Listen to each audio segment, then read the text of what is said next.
So today you're gonna get a rant. Just straight up, I'm gonna rant at you on things that fucking irritate me. And I'm gonna share my feelings on it. So enjoy. So I was just having a conversation with someone and we were talking about their new shoes. They're like, oh, I went to my podiatrist and they told me that everybody needs to have these thick, blocky, supportive shoes.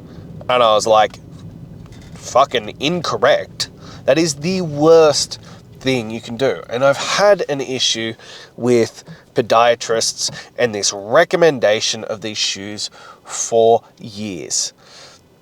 And people are like, oh, but you know, when I wear like zero drop shoes and like super thin soles and stuff like that, my knees hurt, my hips hurt, my ankles hurt, and all this kind of stuff. Whereas where I wear my thick shoes and my inner soles and stuff, it doesn't hurt as much. And I'm like, well, yeah, you're artificially correcting into it. The reason why it all hurts is because you've fallen into a natural alignment. And because you've been artificially correcting it for so long, your joints hurt because they're now working in the fashion that they're supposed to. Your feet hurt because the muscles, these beautiful intrinsic muscles that are meant to work, are turning on for the first time.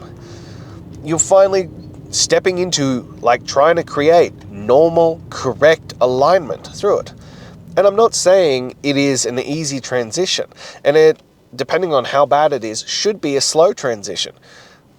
But this idea of wearing these giant, thick shoes that take away any sensation, any connection to the ground, turn off the use of, I think it's 35 muscles in the feet, is just obscene to me. And look, there's always this argument of like, we should go back to what our ancestors did. And it goes back and forth and ancestral ways and all this kind of stuff. And I flick between both, as evident by, as I'm talking to you on a digital camera in my car with a microphone strapped to me. I've got headphones in my ears, you know, I've got an Aura ring. I like technology. And I don't think we should completely cut ourselves off from technology and all this kind of stuff. But some of the things that we call advancements aren't advancements. They're actually making shit worse. They're actually causing these big problems. And the one I always use when we talk about, you know, podiatry and insoles and these thick as fuck shoes that, you know, remove all proprioception to the ground. And I'm like, it's like saying, oh, I've cut my hand open, so we put a Band-Aid on it. Now, for the rest of your fucking life, you're going to have to wear that Band-Aid because at one point, you needed it. That is the stupidest fucking shit under the sun. And that's what it's like. We get these things and they are just cop-outs. Yeah, it's going to take work. And look, I'm still going through it. It's been about 2 and a bit years. With zero drop shoes and these really thin inner soles so I can feel the ground when I walk. I have the Vibram shoes, so I got the toe ones and I got the toe socks, and things are getting better. But we have fucked up our bodies with these notions of, well, it comes back to that comfort crisis, that everything needs to be comfortable. It's a little bit uncomfortable to walk on uneven ground and feel it in your feet. You know why? Because you're meant to feel it. You're meant to feel that it's uneven. You're meant to feel the ground underneath your feet. It's the same as you should get outside every day and put your feet on the ground. Barefoot, connect to the earth. People are like, I don't like the feeling of the grass, or it's wet, or it's cold, or whatever. And the benefits are astronomical. And it really shits me to tears that there is whole professions around giving us cop-outs to things that are just going to make our health worse. You know, I firmly believe that podiatry should be a really limited field. That, A, they shouldn't recommend shoes, B, they should be helping people. Like, the point of podiatry should be to help strengthen people's feet, to get them stronger in their feet and their ability to actually use those muscles correctly. That is what we should be aiming for. Not this, let's put this giant rubber band-aid on it so that you never have to engage those muscles again. And I see it all the time that people end up, tearing things in their knees or their feet or their hips, because the second they go out of it, the misalignment happens and they have no muscle structure and no alignment to be able to handle those kinds of things. And I especially see it when people try and go running and their running form is incorrect. Now, I'm not a big fan of running, but the more I progress down this path, the more I'm realizing that maybe I need to change my stance on that. Maybe running really does have its place. I was reading this thing the other day and it really hit true to me that we start truly aging when we stop jumping, sprinting, and climbing. That is the day we start aging, because these are foundational skills that we need to have, and when we stop them, things start to age. And I was thinking about it, I was like, I still sprint, I still jump sometimes, but I don't climb, I don't jump frequently, and I probably don't sprint as frequently as I should. And these are things that I need to build back into it. But the same is for all those kinds of things, that when we get these really thick shoes, there's a great book on it called, what's it called? It's called Barefoot? Naked Foot? Something like that. But it talks about how you can see a direct correlation to the introduction of these highly padded shoes and problems with knees and hips and ankles, and especially in running technique. That this concept that you should run on your toes is how we are meant to run. And with the introduction of these giant padding on our heels, we now run heel toe. And that causes loading problems because you're taking force in an area that shouldn't be taking force. And so we have these things that to achieve great health and great fitness and all this kind of stuff, we are battling against our society. Because you get a foot problem, and what do they tell you? Go to the podiatrist. You get things wrong with your knees or your ankles or hips or lower back.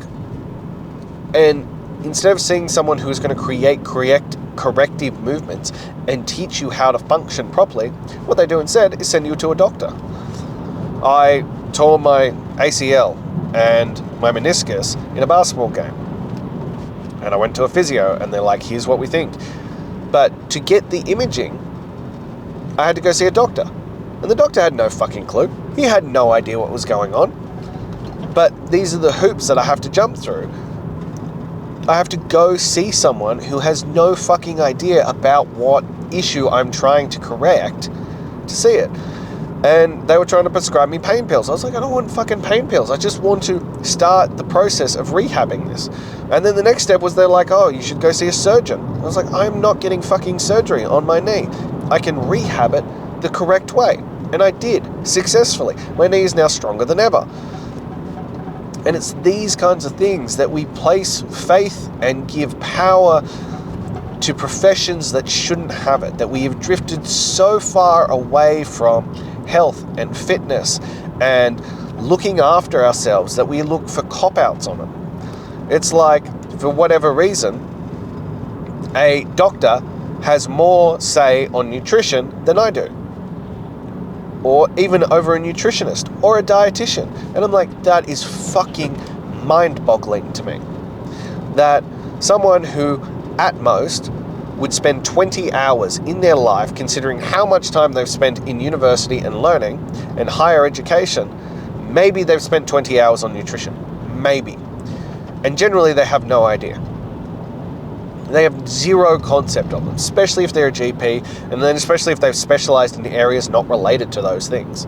They have zero concept of what good nutrition looks like, what good health. And I've seen it time and time again, down to multiple doctors, not just one, multiple doctors have told clients of mine that exercise and nutrition have zero to do with health and fitness. Can you imagine the gall, the confidence, the cojones it takes to state that to someone with full confidence and be like, your environmental things, the things that you do with your body, have zero effect on it. They're like, well, what do I do then? They're like, oh, pharmaceuticals. And I'm like, wow, the lack of integrity that comes with that. But yeah, multiple people have told them that nutrition has no benefit to changing disease-related things. Absolutely mind-boggling. They've been told that weight-bearing exercises have no great beneficial return. Have you read any literature recently? Lifting weights is truly one of the greatest things you could ever do for your body, for your mind, for your soul, for everything. They've just recently released a study that exercise is more effective than every single form of antidepressant in that category. And on top of that, for whatever reason, deadlifts is even more effective. We have to stop trying to treat the symptoms and start addressing the root cause. You need to get healthy. You need to get fit. You need to exercise hard. You need to look after your mind, your body, and your spirit. You need to do these things. You need to get connected to nature. You need to do the things properly. We need to stop looking for comfortable, easy cop-outs, because yes, it is hard. Yes, you will have to get uncomfortable. Yes, it requires you doing things that you don't want to do. But that is where the benefit comes from. It comes from doing the fucking work. And then you get stronger, and then you get fitter, and you learn the benefits of it. We were talking about this just today, actually. And it's this concept of, if you ask most people, on a scale of 1 to 10, how they feel, most people will say somewhere between a 7 and a 9. Unless shit's really, really bad. They'll say between a 7 and a 9. In actual fact, that is incorrect. Most of the time, they're somewhere between a 1 and a 3. But we have gotten to this point that we're so conditioned to being in chronic pain, to being uncomfortable, to having zero energy, to being brain frogged, to not sleeping properly, all this kind of stuff, that they actually have no fucking idea how good they should feel. They have no clue. So they're in this world of like, yeah, I feel good. But that scale is based on them, based on their shitty level.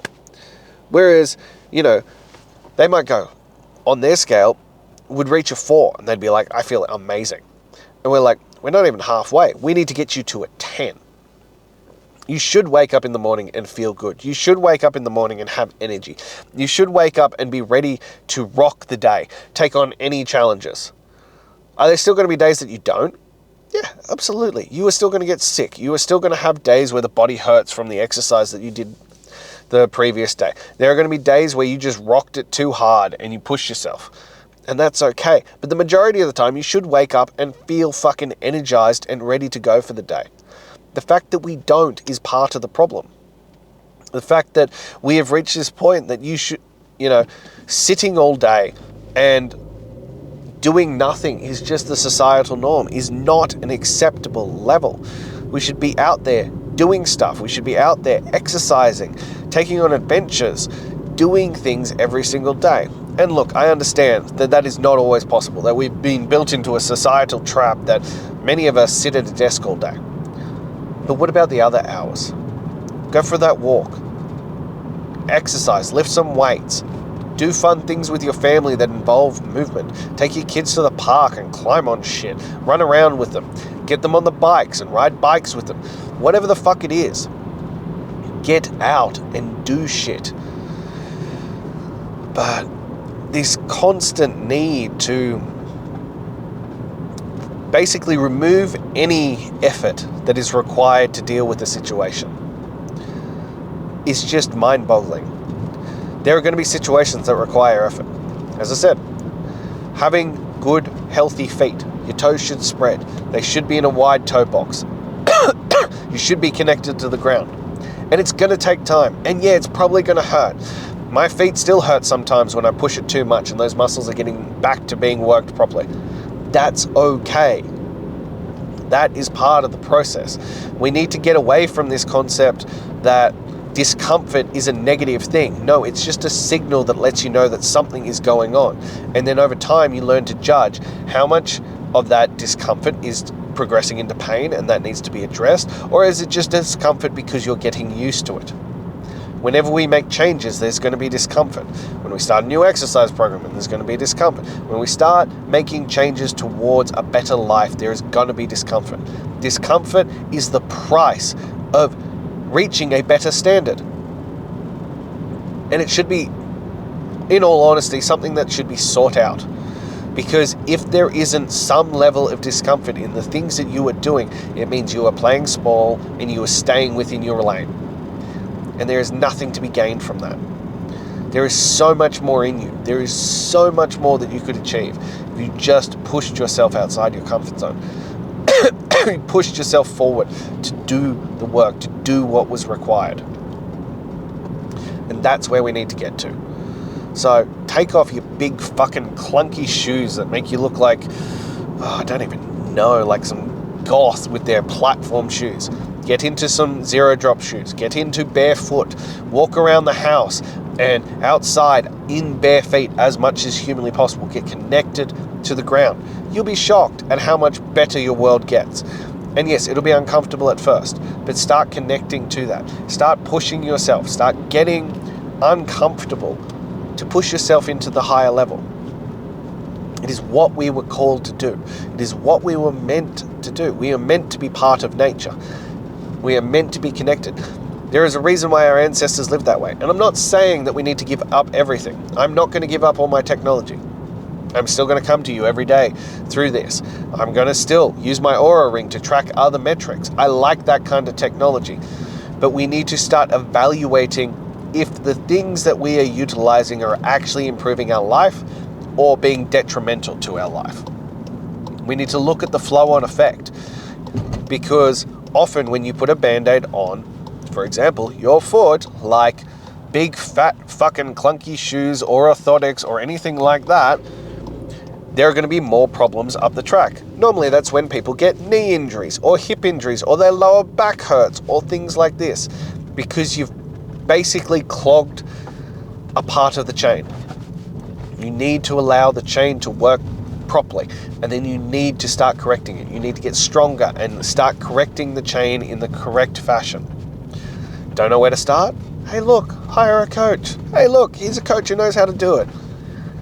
But you need to start taking the steps, because this is going to be the next step to being the best version of yourself. If you want to be able to run, if you want to be able to climb, if you want to be able to sprint and jump and all this kind of stuff, and your feet aren't engaged in the process, there's going to come a point where you're going to blow out a knee or a hip or an ankle or a lower back or something. So we need to start from the ground up and do it properly. So there you have it. That's the end of my rant. I hope you enjoyed it. I hope you took something from it. I hope it made you think and brought you some clarity. And if it did, standard platitudes, like, comment, share. I want a movement here. I want to change as many lives as humanly possible, and I need your help. I need you to spread the word. I need you to tell everyone. So help me get this out there. And as always, if you're ready to take the next step, click the link in my bio, join the Daily Greatness Mail, and I'll send you daily things on how we can make a difference for you, how we can help you become the greatest father, husband, and man you should be. Lastly, if you're ready to burn the motherfucking boats, to go all in on yourself, and to truly see who you could be, then message me directly. Let's throw you in the deep end, let's get you into 126, and let's see who you can become. Until then.